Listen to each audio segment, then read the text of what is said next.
The ego. It's yourself. It's your other side. It's your darker self. It's yourself that is inclined to be led by carnal instincts instead of spiritual instincts. Remember, mind, body, and soul.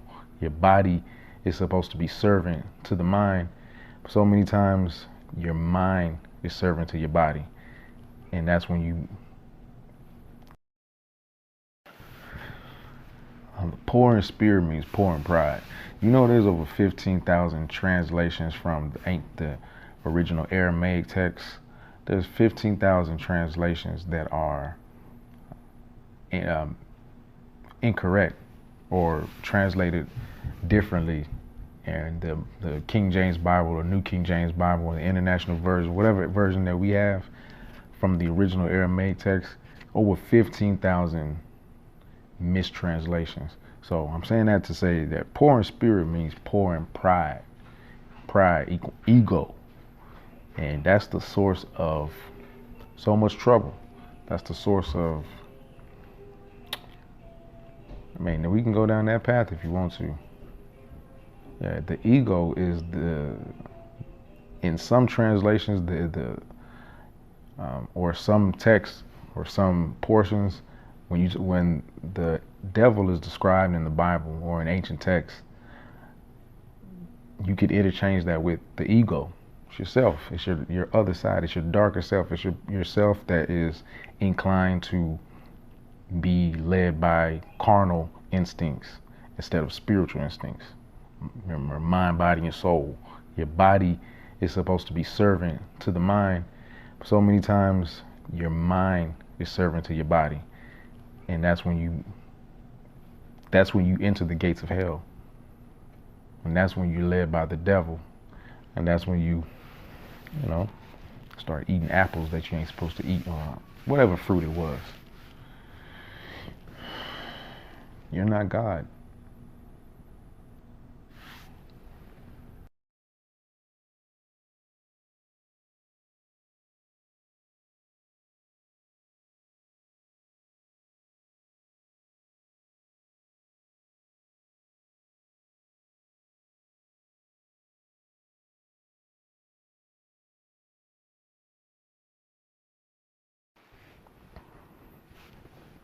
Yeah, but you have to believe that.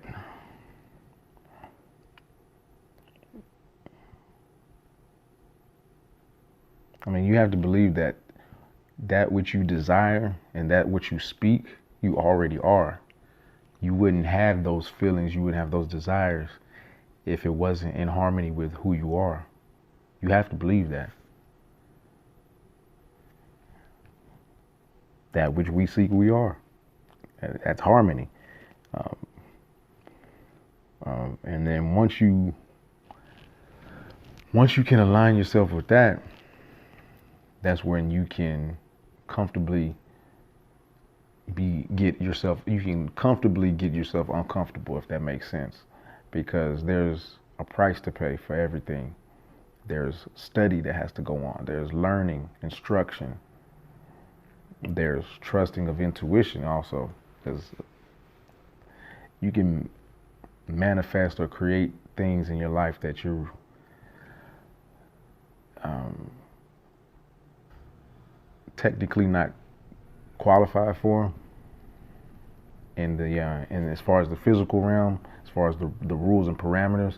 And that's why I say you can't define everything you can't pinpoint everything down to an exact science. You have to leave things open, and you have to let your desires work for you. If that makes sense. That makes sense.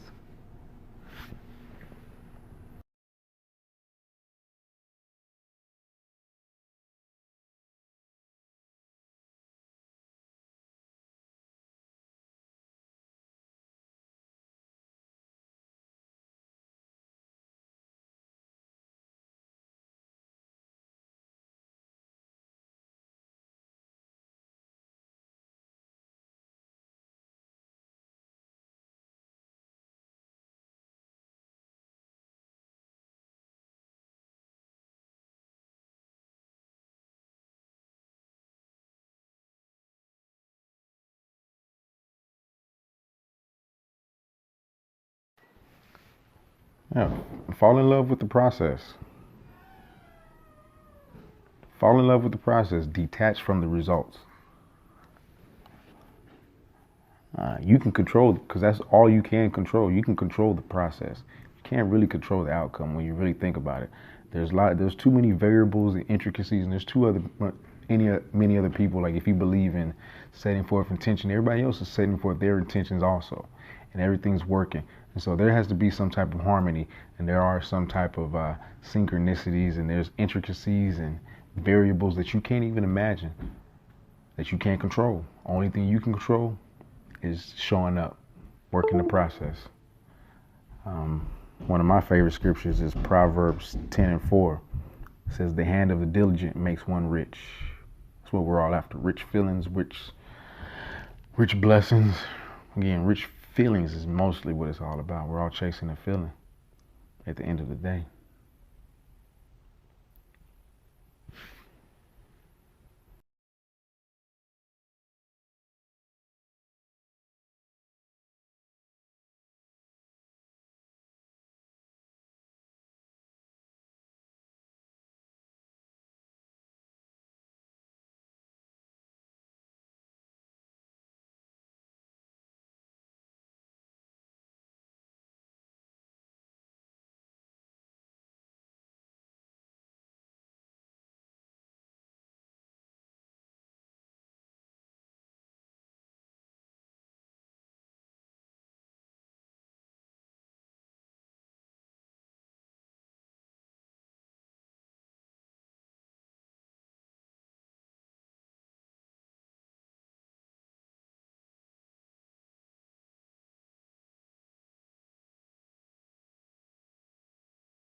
Well, you have to be careful how you define life.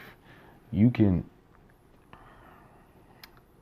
open yourself up to possibilities and opportunity. You can open yourself up to possibilities and capabilities and potential.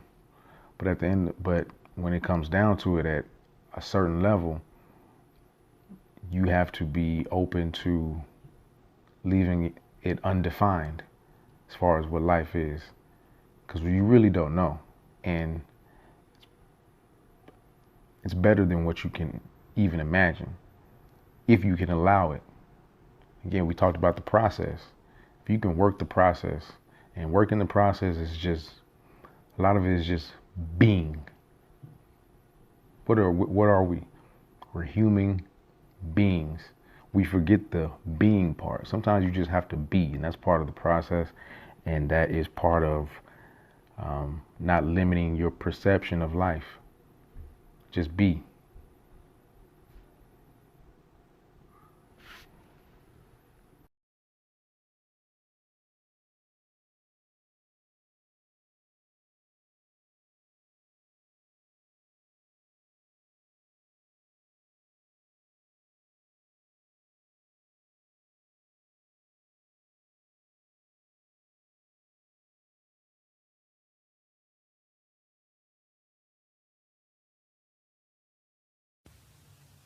You are about to listen to another episode of the Mac Manual Podcast with Artis Benjamin Whitmore.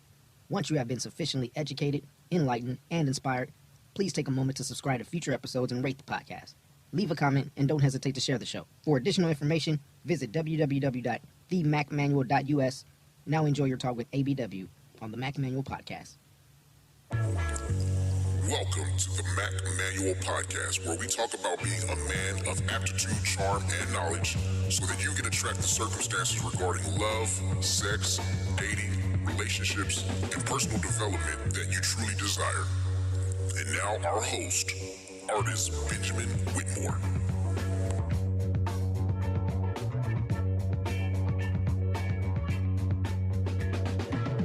Greetings. It's your buddy, your pal, your friend, your teacher, and your guide, ABW. So the question comes to me a lot about routines, about habits, for a number of things. I have my hands on a lot of things, but different habits and routines that will take you further to your to success, to whatever your worthy ideal, whatever your goal is. Now, when it comes to women, when it comes to attracting women, when it comes to being in a relationship, if we want to talk about relationships, when it comes to being the ideal man, being a man that is that has integrity and has a leg to stand on, that has leverage, has adequate tools in their toolbox, equity, value, all of these things. That is created. That is a bundle of energy that has been created. You accumulate that energy over time to where you're attracting money, you're attracting women, you're attracting the right kind of energy, the right kind of vibe, the right kind of spirits from other people. That could be in relationships, that can be in business and personal relationships, or platonic, or whatever. And I found the best habit. I mean, we can drill down different habits. I have routines. Maybe we'll talk about that at a different time. But the general principle, we always talk about general principle, is to be in motion. Let's be about as simple as I could say it. Be a man in motion. If you're prone to be an apathetic person, if you like to lounge, I don't know. Maybe everybody's wired different. I'm the type of person, I just can't sit still. I just can't not be doing anything. And I think that has helped me a lot. And it's just plugging away at different things until something pops, until something, or it could be just a productive way to pass time. Somebody that I admire in history is Leonardo da Vinci. Of course, TV or anything wasn't invented back then, but I guarantee you, if it was, Leonardo da Vinci would not spend time being a couch potato. He had his hands in so many different things. A lot of it was hobby-like. A lot of it was more on a passion. He did things for just out of pure commerce and industry and trying to make money, business. But he's somebody that I admire. He was a man in motion. I don't know what his love life was like. I've read about that, and hey, that's his whatever. But point is, being a man in motion has proven to be almost pheromonic. I don't know if that's a word. Pheromonic. You've heard of pheromones. Pheromones are not so much scents, but they're vibes that you put out. And this is very much proven scientifically and everything, that there's pheromones, there are vibes that you put out that can attract. It's very prevalent. It's really been studied in the animal kingdom.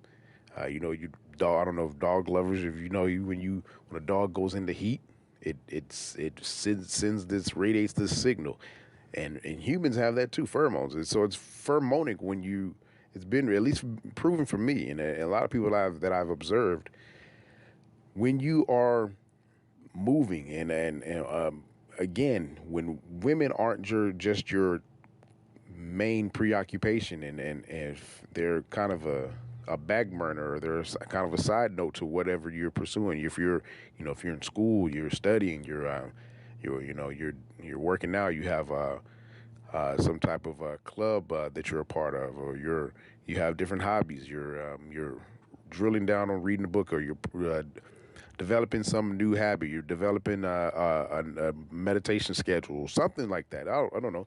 You're a man in motion, though. You're at the library. You're You know, you're meeting people, you're networking, you're marketing your business or whatever you're doing. I'm trying to motivate you, and I can't tell you what your passion or whatever you should be doing, but whatever you're doing, evaluate what you're doing.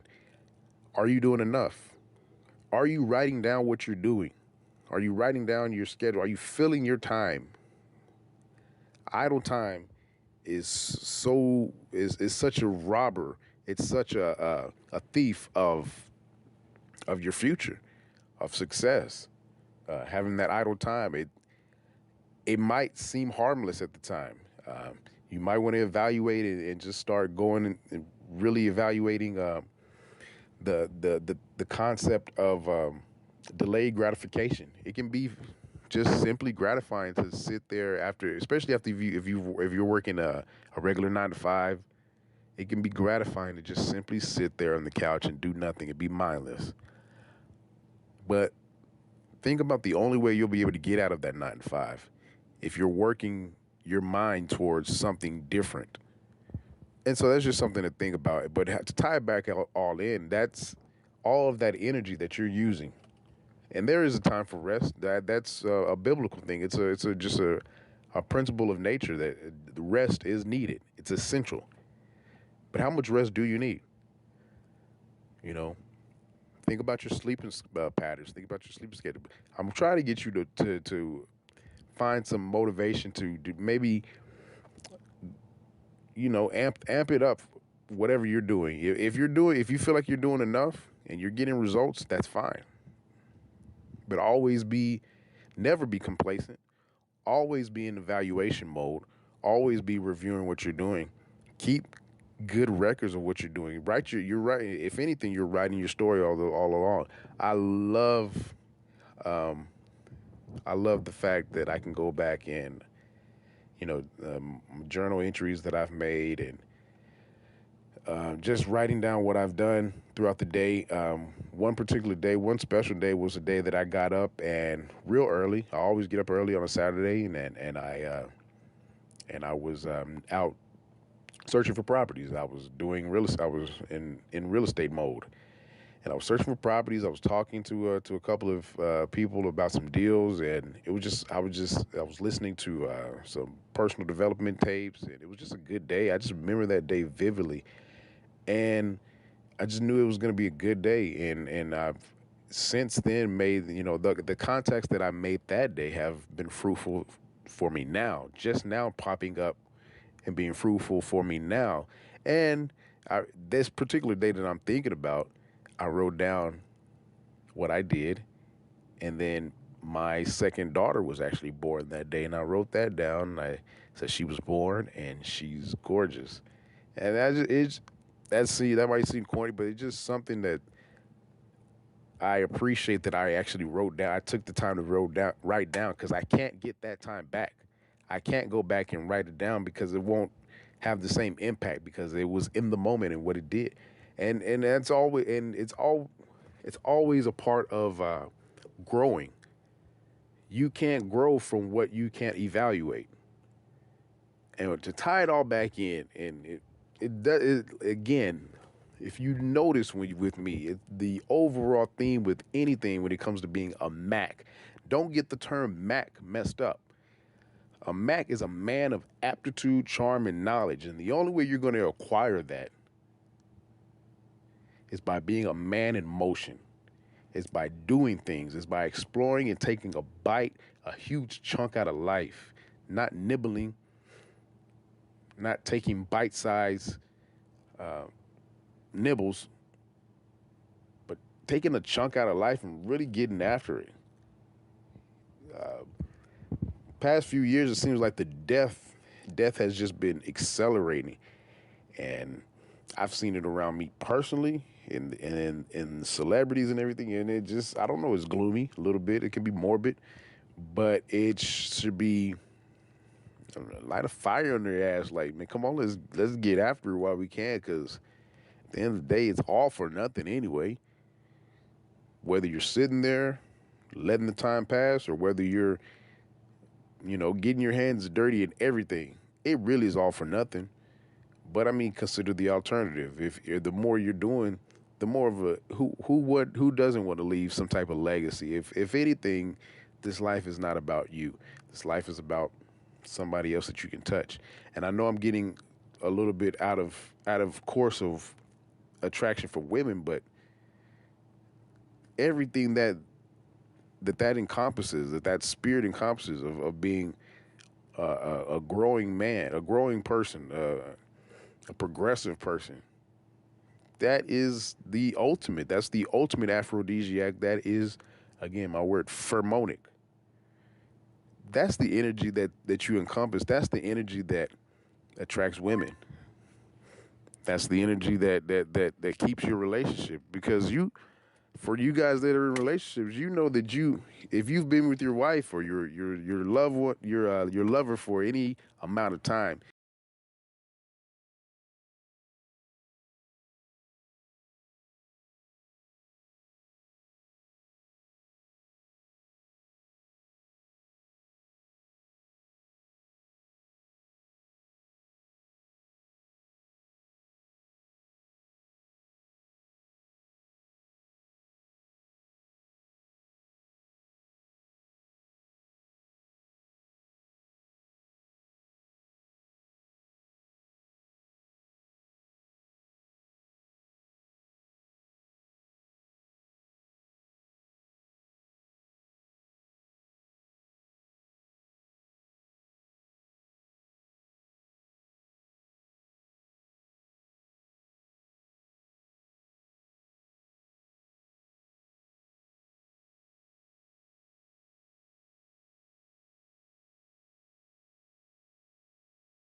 You are about to listen to another episode of the Mac Manual Podcast with artist Benjamin Whitmore. game.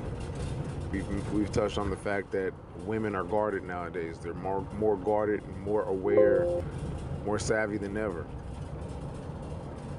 So you have to traverse these rough terrains of filth that is proliferating the canvas of the internet, particularly when it comes to putting yourself as a prospect for dating, for casual situations, for sex, for relationships, for marriage, to make yourself a desirable person. A Mac. What is a Mac? A man of aptitude, charm, and knowledge. So again, how do you make sure your profile is as attractive and as appealing as possible? First off, the less is more approach works here. Leave some mystery to yourself.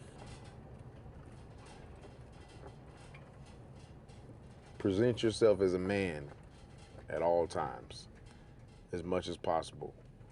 Not a macho man. Not, for lack of a better term, a douchebag. Not a cocky, arrogant,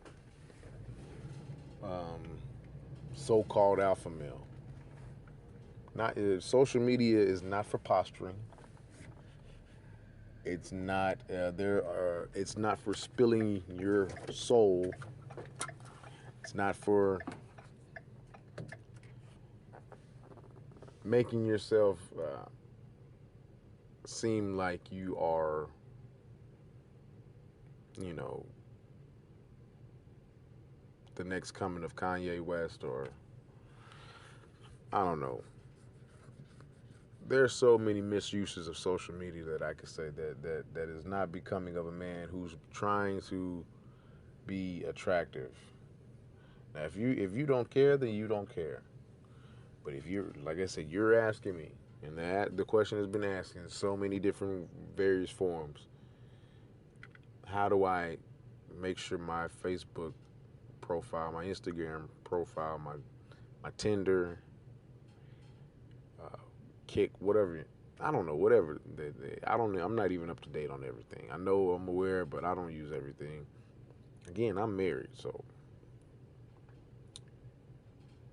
that's not a part of my life anymore. But I'm very aware. I know there are various principles and universal rules that just always apply. Once again, less is more. You don't need a whole lot of flashy show-off pictures. Put the money down. Don't have the money to your ear. Put your shirt on.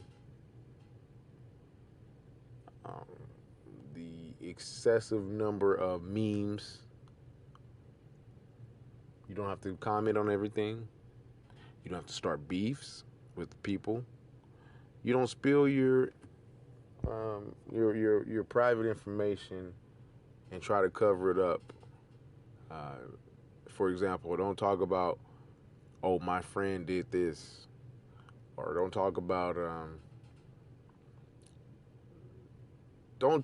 things that people that are close to you know what you're talking about. Don't try to cover. Just leave it. Just if you have to disguise what you're talking about, or if you have to be very cryptic in what you're saying, just don't post it. I watch a lot of NFL. Or a lot of Sports Center, and Herm Edwards talks about the NFL players don't hit send when they tweet things like that. Don't hit send. So again, you don't need a whole lot of. You don't need a whole lot. The less that you have, the more impactful that it will be.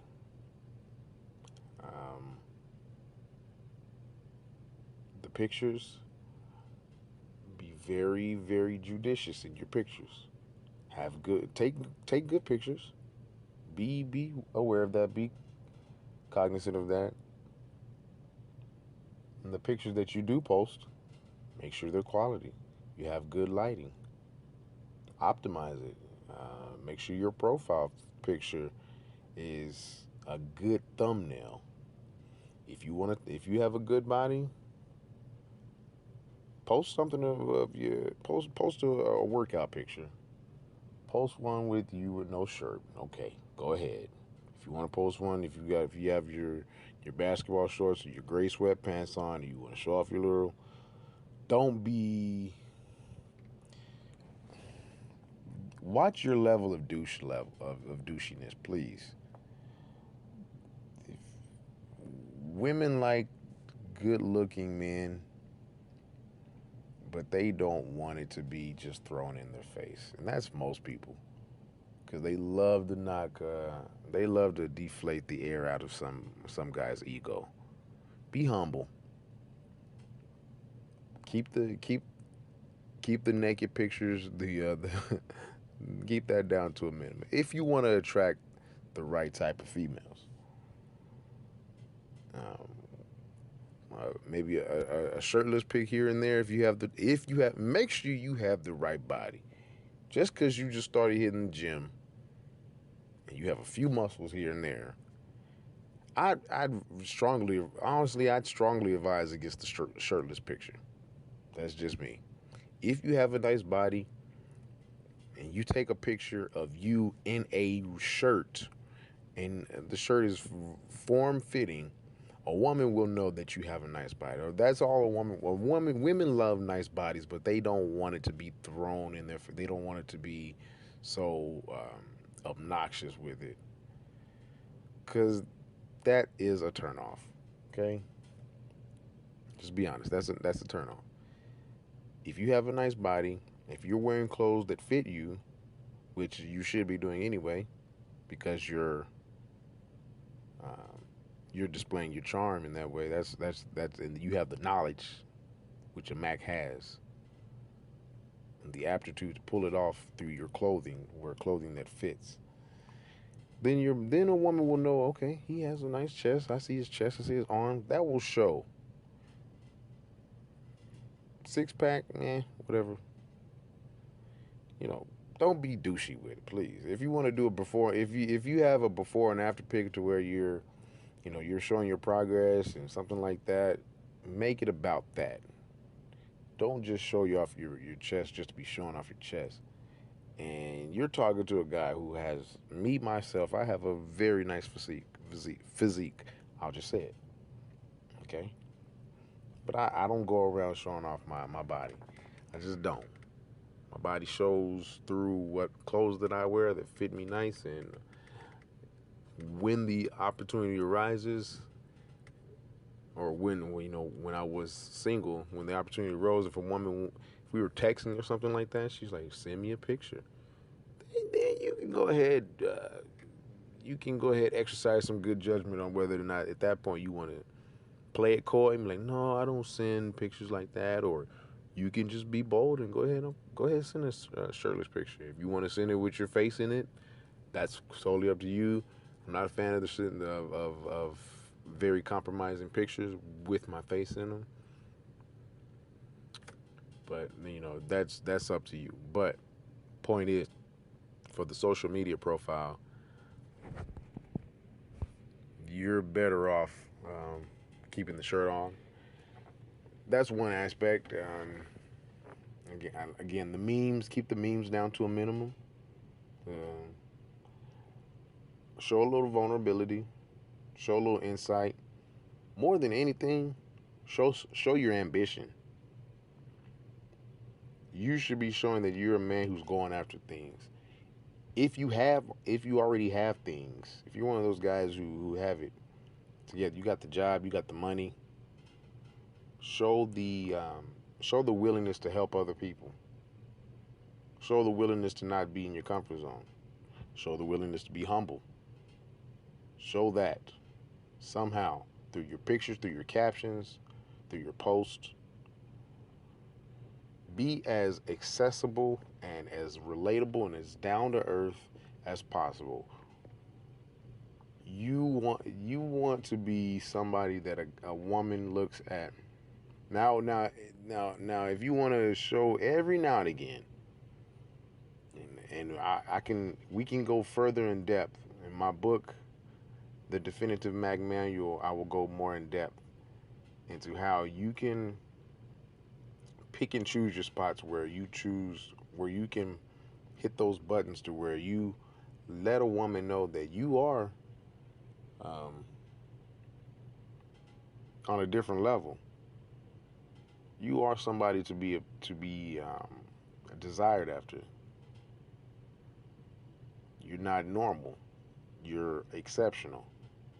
And there's ways you can display that, and you can be confident. You can show a little cockiness. There's ways you can do that, and I can go further in depth on that. That is a part of your social media right as a person who's trying to be as attractive as possible. That's there. But for the most part, you want to be humble, because that should be a virtue that you're trying to attain after anyway. That should be a mindset that you're working on after, because when you're dealing with women, if you're out there on the prowl and you're trying to, some guys or their objective is to bed as many women or keep a steady roster. If that's the case, you're gonna get rejected. And so that the mindset that you have to have is that I'm not all that. No one guy has it all. I've been with enough women, interacted with enough women to know that the most dominant alpha male that there is desperately insecure about something. He has some glaring flaw that is a huge turnoff to somebody, to multiple women. It's something that they need to work on. That is the case with every man. Every man has something in them that is wild, that can be wildly attractive, that can push the right button on any woman. Every guy has that. So part of your journey is finding that. Part of your journey is playing to your strengths and not being afraid of your weakness. But not being a victim to your weakness. And all that can be displayed through your social media. That is like an extension nowadays. If you do it right, it's an extension of who you really are. You don't have to fake. You don't have to give everything either. So if you're a baller or something like that, you already got the money. Show how you got there. Show the ambition. Show the behind the scenes.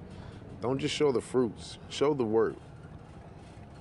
And be honest about it. Be humble about it.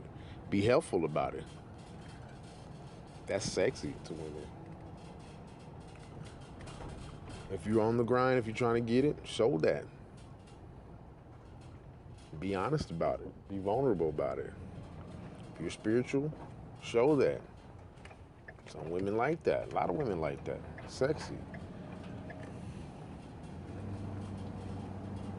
Dive deep. Show off that but be sincere about it. I mean, there has to be sincerity. You want to post some poetry, some obscure music, do that.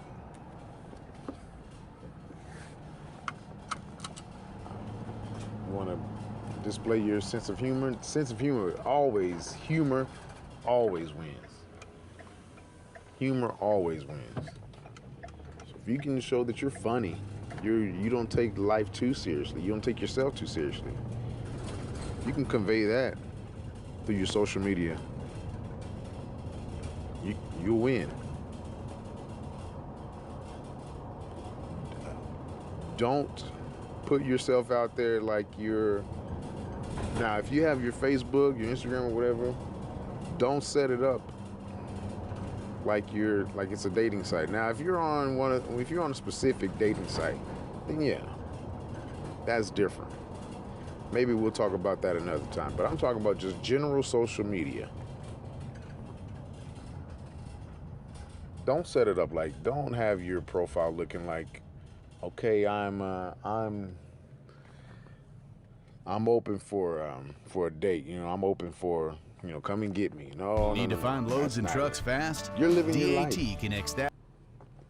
You're living your life, and you're putting out the bait you're putting out the sweet smelling bait that doesn't look like poison.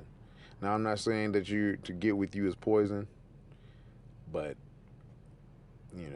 you want to reel women in an organic way. You want them to come to you you want them to be in your inbox because of who you are and because of what they see, the genuineness that they see. And then at the same time, you don't want to put it out there like women don't like whores. I mean, they do.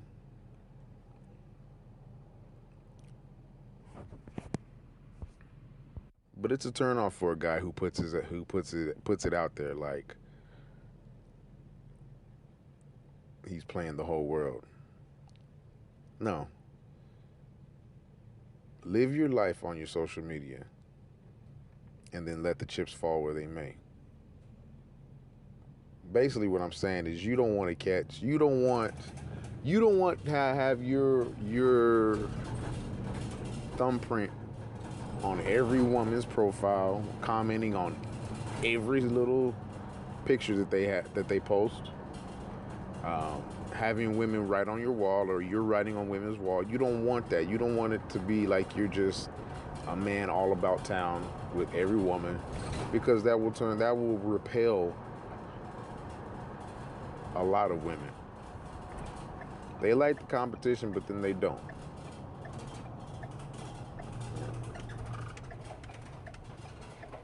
Make it look like be a man in motion, to where your main focus is not where it doesn't appear your main focus is to get women, though it might be.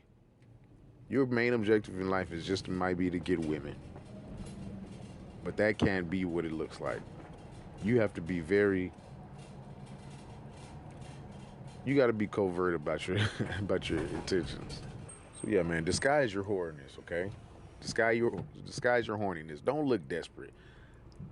Definitely don't want to look desperate on social media in any way. Be very nonchalant. Nobody should know your everyday moves. Nobody should know who you're talking to. It should be a total mystery of who are you giving it to, who are you talking to, until it gets to be that time to where it's relationship status change. And then when in your relationship, nobody needs to know the details of that. Okay? Nobody needs to know the inner workings of your marriage if it gets to that point. So that's where social media is. If you have any other questions about that, if I missed anything, I can touch on this again. We can dive deeper into it. So again, this is your friend and teacher, ABW. Y'all take care. God bless.